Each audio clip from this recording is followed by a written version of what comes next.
The kitchen was warm and smelled like heaven. Mom had just taken a tray of freshly baked chocolate chip cookies out of the oven. They were golden brown and gooey. "Time for cookies," Mum announced. Lily, Max, and Sam came running into the kitchen. Their eyes lit up at the sight of the delicious cookies. "These look amazing, Mum," exclaimed Lily, her mouth already watering. "Let them cool down a bit first," Mum chuckled, placing the tray on the counter. "Go wash your hands, you three." The children rushed to wash their hands, their excitement bubbling over.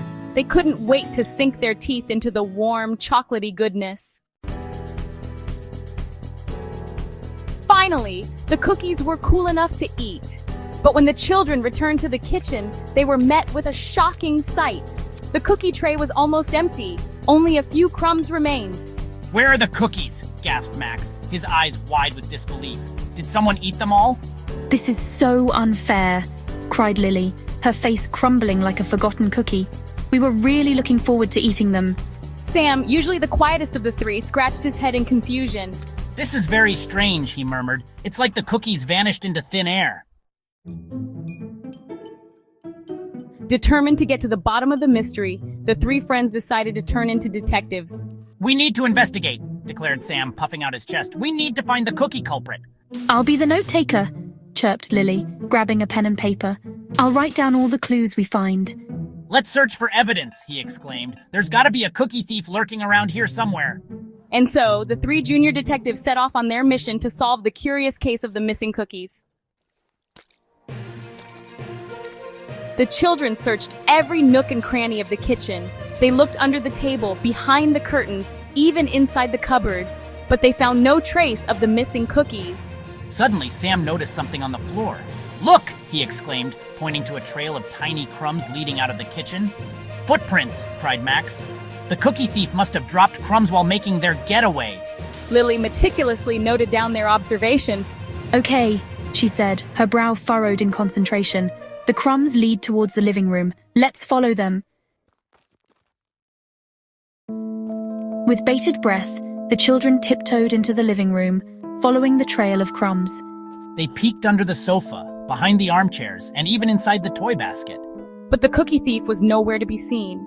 Just when they were about to give up hope, they heard a strange sound coming from the corner of the room. It was a soft, rhythmic crunching sound.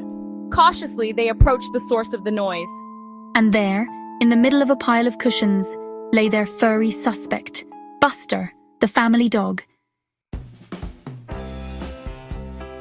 Buster's tail wagged furiously as he looked up at the children with innocent eyes. His muzzle was covered in telltale crumbs, and a few stray chocolate chips clung to his fur. "Buster, was it you who ate all the cookies?" As if in response, Buster let out a happy bark and licked his lips. The jig was up. Their beloved dog was the cookie thief. At first, the children felt a pang of disappointment, but seeing Buster's happy face and wagging tail, they couldn't stay mad for long. After all, how could they resist that adorable, guilty face? "It's okay, Buster," chuckled Max, patting the dog's head. "We forgive you, but next time, ask for a cookie instead of sneaking them." Lily, ever resourceful, came up with a solution. "Let's bake more cookies. This time we'll make enough for everyone, including Buster." And so the children gathered in the kitchen once again, their earlier disappointment forgotten. They helped their mom measure ingredients, mix the dough, and shape the cookies. The aroma of baking filled the air, promising another batch of delicious treats. As they waited for the new batch of cookies to bake, the children learned a valuable lesson that day. They learned that sharing is caring, and that even furry friends deserve a treat now and then. From that day forward, they always made sure to save a few extra cookies for Buster. After all, he was part of the family, and no family gathering was complete without their beloved, cookie-loving dog. And that, my friends, is the end of our little cookie caper.